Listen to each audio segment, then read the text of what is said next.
Doctor صاحب سوال ہے، کیا جرابوں پہ مسح کرنا جائز ہے؟ بالکل، جرابوں پر مسح کرنا رسول اللہ صلی اللہ علیہ وسلم کی سنت سے ثابت ہے اور صحابہ کرام کے عمل سے بھی ہمیں ملتا ہے، اور یہ دین اسلام دین رحمت ہے، اور یہ لوگوں کے لیے آسانی اور سہولتیں میسر کرتا ہے، نہ کہ خود ساختہ پابندیاں اور خود ساختہ سختیاں میسر کرتا ہے۔ اس سلسلے میں حضرت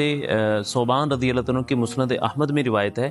کہ آپ علیہ السلام نے ایک جنگی دستہ بھیجا کسی مہم میں، وہ سخت سردی تھی، واپس آیا اور انہوں نے سردی کی شکایت کی، تو آپ نے انہیں حکم دیا کہ تم اپنے اماموں پہ اور اپنی جرابوں پہ مسح کر لیتے، وہاں جوربین کا لفظ ہے۔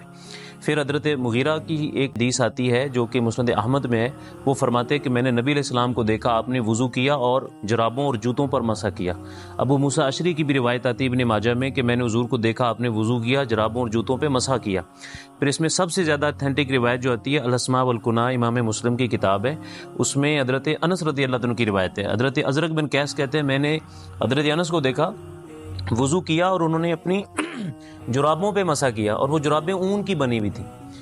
چمڑے کی نہیں تھیں، تو میں نے اعتراض کیا کہ اس پہ مسح ہو سکتا ہے؟ تو حضرت انس رضی اللہ تعالیٰ عنہ نے فرمایا یہ بھی موزے ہیں، وہ موزے چمڑے کے ہوتے ہیں، یہ اون کے بنے ہوئے۔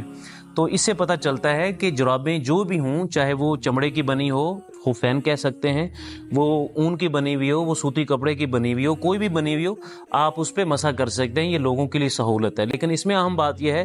کہ مسح آپ کا تب ہوگا جب آپ نے وضو کی حالت میں، طہارت کی حالت میں پہنی ہو، اور اگر آپ مقیمی ہیں، اپنے گھر میں موجود ہیں، ایک دن اور ایک رات کے لیے آپ مسح کر سکتے ہیں، اور آپ حالت سفر میں ہیں تو پھر آپ کے لیے 3 دن اور 3 راتوں کی رخصت موجود ہے۔ امام ابو داود رحمہ اللہ نے اپنی کتاب سنن ابی داود کے اندر کئی ایک صحابہ کرام کے نام لے کے بتایا کہ عبداللہ بن عمر ہیں، عبداللہ بن مسعود ہیں،